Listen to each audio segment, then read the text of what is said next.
Hola y bienvenidos a este vídeo sobre el fenómeno físico del efecto fotoeléctrico. Voy a resolver un problema de la PBAU de 2023 de un examen reserva, porque ni en el examen ordinario de junio ni en el extraordinario de julio pusieron un problema relacionado con este fenómeno físico. Pues lo primero es saber en qué consiste este fenómeno físico.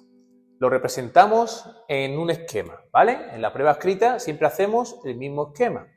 Tenemos un tubo de vidrio, un tubo que está vacío, al cual se le ha hecho el vacío, y en ese tubo tenemos dos placas metálicas. Aquí una placa metálica y aquí otra del mismo metal. Puede ser cualquier metal: hierro, cobre, plata, zinc, paladio, cualquiera de los metales que conocéis de la tabla periódica. Después, aquí hacemos un circuito cerrado, conectado a una pila que le va a dar a la carga correspondiente a las placas, ¿vale? El polo positivo, pues le va a dar una carga positiva, un potencial positivo, mejor dicho, a esta placa metálica, y aquí tenemos un potencial negativo. Pues tenemos la luz, hacemos incidir con un foco de luz sobre un metal, sobre una de las placas metálicas, y si se produce efecto fotoeléctrico, lo que vamos a ver es una salida de los electrones que están en ese metal. De algunos de los electrones que están en ese metal van a salir, llegan a esta placa metálica, el negativo, los electrones que tienen carga negativa se dirigen a la placa metálica con carga positiva y se introducen en el circuito eléctrico, y vamos a identificar que hay efectos fotoeléctricos si el amperímetro, que es el sistema, el aparato que nos mide la cantidad de carga que pasa por segundo en este hilo conductor, nos determina que hay un paso de corriente.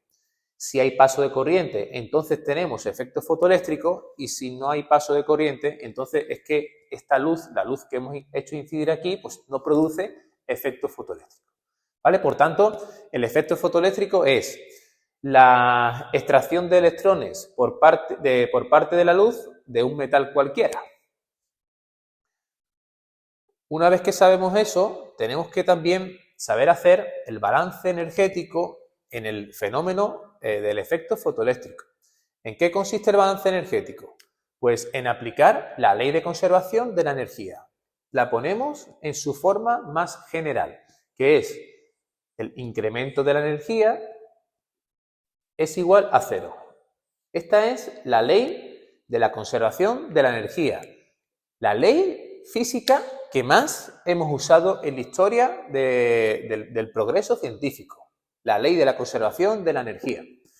Esta ley nos dice que el incremento es final menos inicial, que es en cualquier proceso como este hay una parte inicial y una parte final. La parte inicial es cuando enciendo la luz, es el momento inicial, y lo que sucede después es la emisión de electrones, la extracción de electrones desde el metal.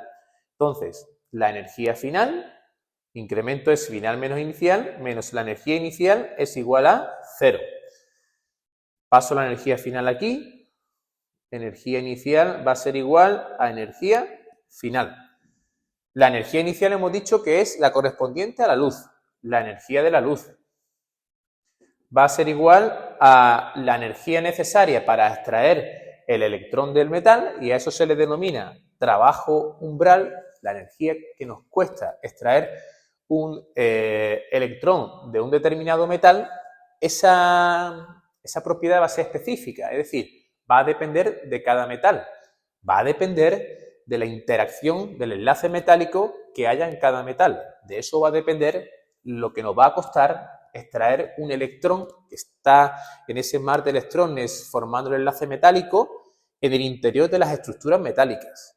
Y vamos a tener que sacarlo de ahí con una energía correspondiente. En este caso, la energía de la luz es igual al trabajo de extracción más la energía cinética máxima de los electrones que, al moverse por su movimiento, tienen una determinada velocidad, y eso es una determinada energía cinética. Bueno, ¿y qué más hay que saber? La energía de la luz. La energía de la luz la determinamos por la ecuación de Planck. La ecuación de Planck nos dice que la energía de la luz de una onda va a ser igual a la constante de Planck por la frecuencia de la luz incidente. Recordar que, pues, cuanto mayor energía tenga la luz, cuanto mayor frecuencia tenga la luz, mayor va a ser su energía. Por ejemplo, la luz azul tiene más frecuencia que la luz roja. La luz azul es una onda electromagnética que tiene mayor energía o transporta mayor energía que la energía roja, ¿vale? No olvidemos que una onda electromagnética, como cualquier onda, es el transporte de energía a través del espacio. Después, por otro lado, tenemos aquí que esto es la energía de la luz a través de la ecuación de Planck. El trabajo de extracción, que en este caso nos dan el valor 4,8 por 10 elevado a menos 19 julio, pero sería igual a la constante de Planck por la frecuencia umbral. ¿Qué es la frecuencia umbral? La frecuencia umbral es la mínima frecuencia que tiene que tener la luz, o la mínima energía, en este caso, para poder extraer electrones del metal. Es decir, para que se produzca el efecto fotoeléctrico. Como la frecuencia de la luz no sea mayor o igual que la frecuencia umbral, pues no se producirá efecto fotoeléctrico.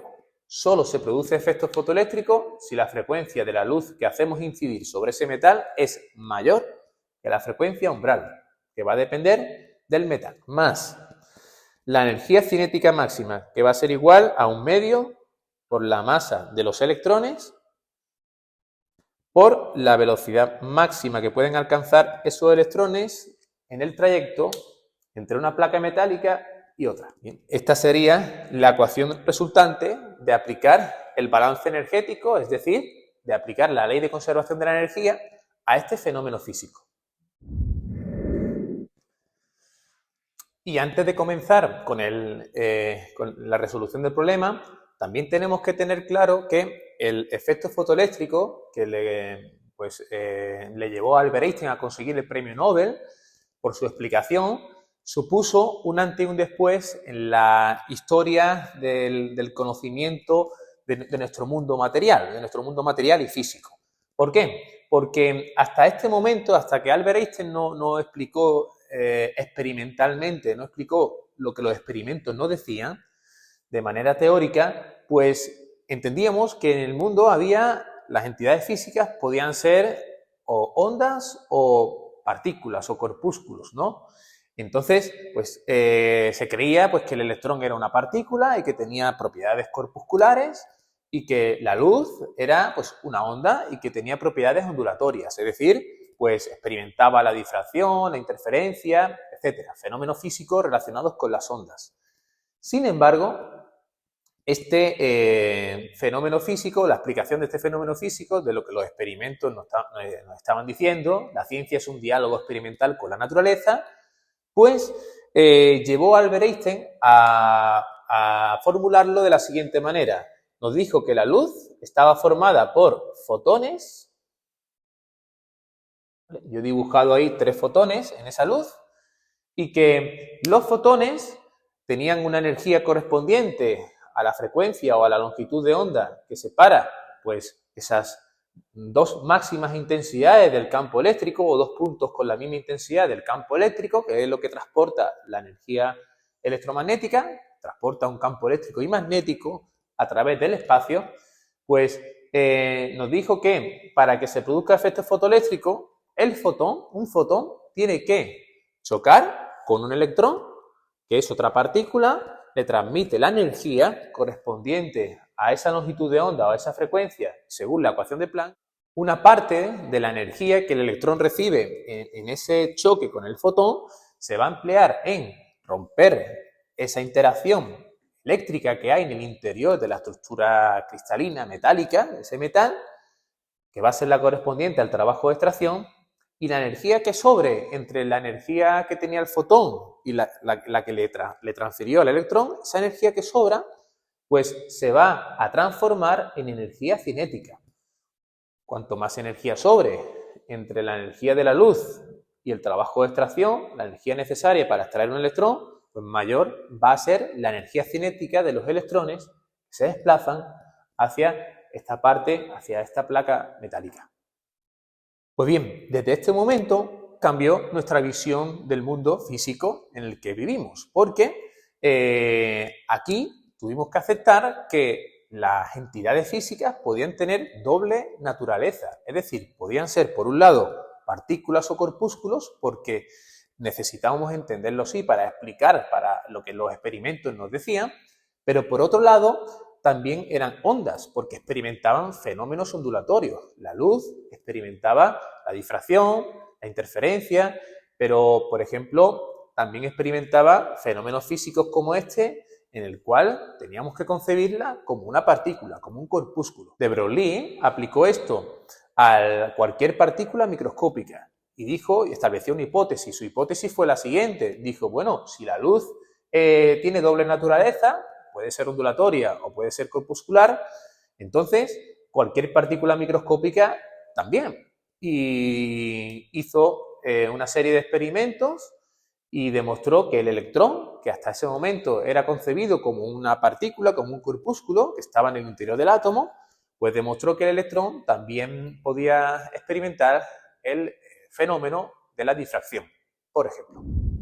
Bien, una vez entendido esto, ya estamos en disposición de poder resolver cualquier problema que nos planteen en la PBAU en relación al efecto fotoeléctrico. En este caso, en este problema tenemos los datos. Primero, ya sabéis, tenéis que representar el esquema del fenómeno físico y acompañarlo de los datos. En este caso, pues nos dan como dato el trabajo de extracción, que es 4,8 por 10 elevado a menos 19 julio, la carga del electrón, la velocidad de la luz, 3 por 10 elevado a 8 metros por segundo, la constante de Planck, la masa del electrón, ¿vale? La masa del electrón que se está desplazando en el interior de ese tubo, y el potencial de frenado, que lo explicaré después en el tercer apartado, que es cuando nos va a hacer falta. En este caso, en el primer apartado nos piden la frecuencia umbral para extraer el electrón de ese metal. Pues, ¿cómo procedemos a esta resolución? Partimos, la frecuencia umbral, ¿qué es? Lo que nos están pidiendo es la mínima energía que tiene que tener la luz para que se pueda extraer un electrón de ese metal. ¿Y con qué está relacionado eso? Pues con el trabajo de extracción, que es la energía mínima que se necesita para extraer el electrón de ese metal. Tenemos que saber que el trabajo de extracción, lo repito, es una característica intrínseca, específica de cada metal. Cada metal, en función de sus características de enlace químico, va a tener un trabajo de extracción diferente. Pero ese trabajo de extracción, si no cambiamos el metal, si el metal siempre es el mismo, el trabajo de extracción va a ser siempre el mismo, ¿vale? Es una constante. Pues calculamos la frecuencia umbral a partir del trabajo de extracción. El trabajo de extracción es igual a la constante de Planck por la frecuencia umbral. Sabemos cuánto vale el trabajo de extracción, que es 4,8. El trabajo, las unidades es las mismas unidades que la energía, puesto que es la energía que hace falta para extraer un electrón, en este caso del metal, en julio. 4,8 por 10 elevado a menos 19 julios es igual a la constante de Planck, que es 6,63 por 10 elevado a menos 34, y por la frecuencia umbral. Despejamos la frecuencia umbral en esta ecuación de primer grado. La frecuencia umbral es igual a 4,8 por 10 elevado a menos 19, y esto que está multiplicando pasa dividiendo. Tendríamos 6,63 por 10 a la menos 34, y yo he obtenido aquí un valor igual a 7,24 por 10 elevado a 14 hercios. Bien, esta sería la frecuencia umbral, es decir, la mínima frecuencia que tiene que tener la luz para que podamos experimentar efecto fotoeléctrico con este metal.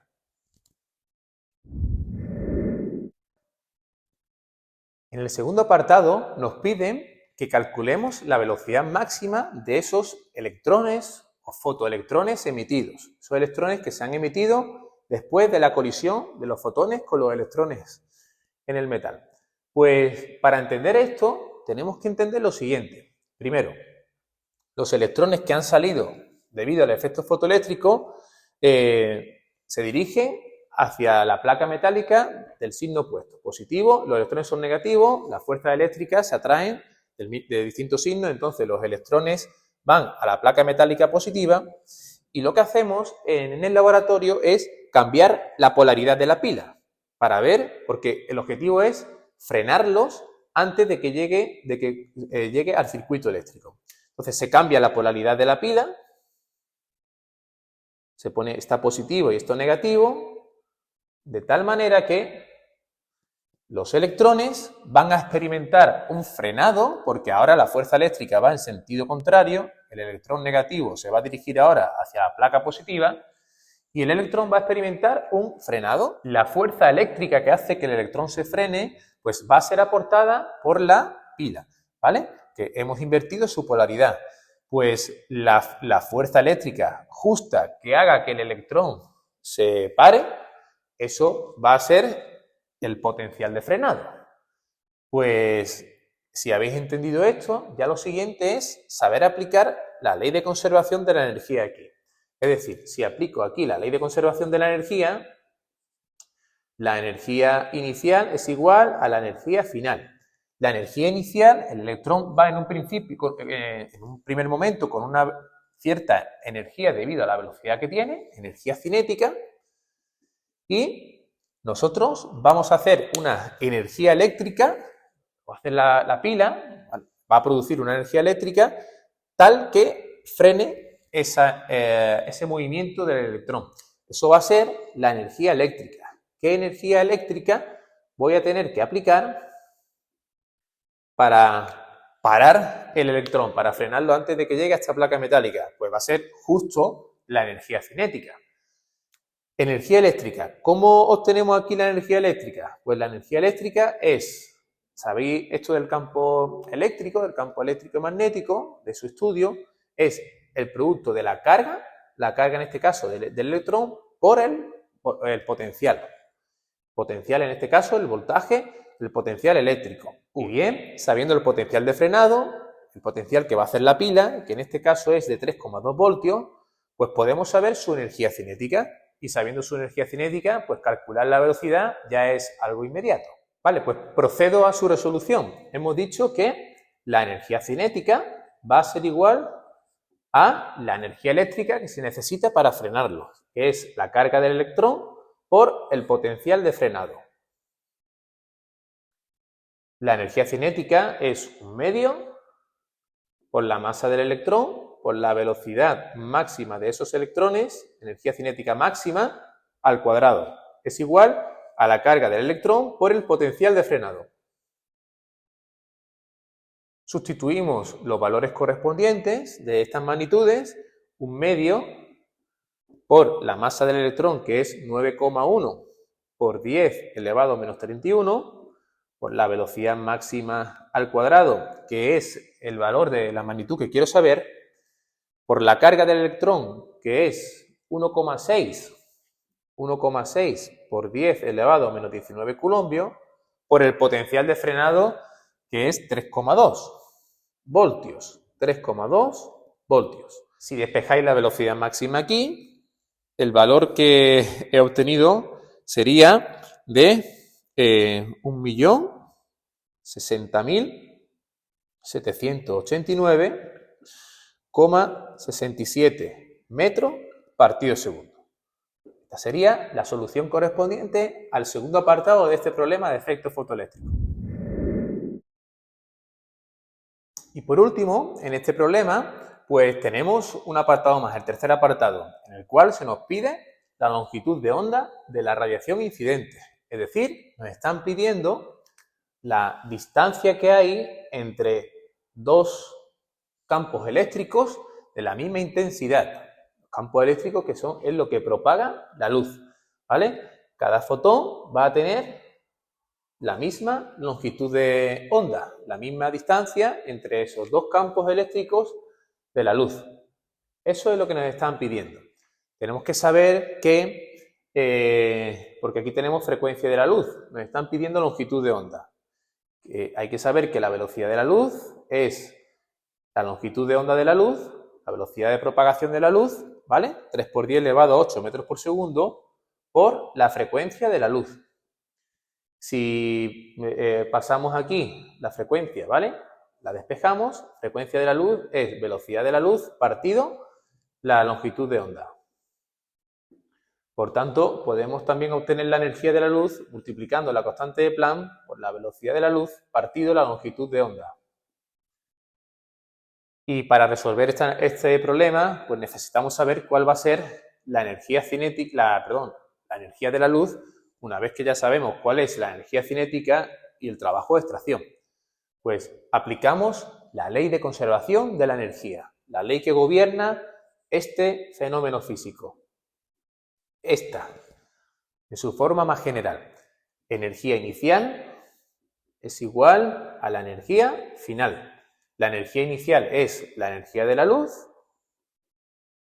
y la energía final es el trabajo de extracción por la energía cinética máxima de los electrones emitidos. La energía de la luz será la correspondiente a la constante de Planck, a la ecuación de Planck, por la velocidad de la luz partido la longitud de onda de la luz. Y esto va a ser igual al trabajo de extracción, que es 4,8 por 10 elevado a menos 19 julios, más la energía cinética, que es igual a la energía eléctrica que se necesita para frenarlo, que es la carga por el voltaje. Sería 1,6 por 10 elevado a menos 19 por el potencial de frenado, que sería 3,2. Sustituimos aquí los valores correspondientes también. La constante de Planck es 6,63 por 10 a la menos 34. La velocidad de la luz es 3,3 por 10 elevado a 8 metros por segundo. Y si despejamos aquí la longitud de onda de la luz, pues vais a obtener un valor igual a 2,01 por 10 elevado a menos 7 metros. Esa sería la distancia que hay entre dos intensidades del campo eléctrico iguales en esa luz incidente. Y bien, esto sería todo con respecto a lo que tenéis que hacer para resolver un problema de efecto fotoeléctrico en la PBAU. Muchas gracias. Un saludo.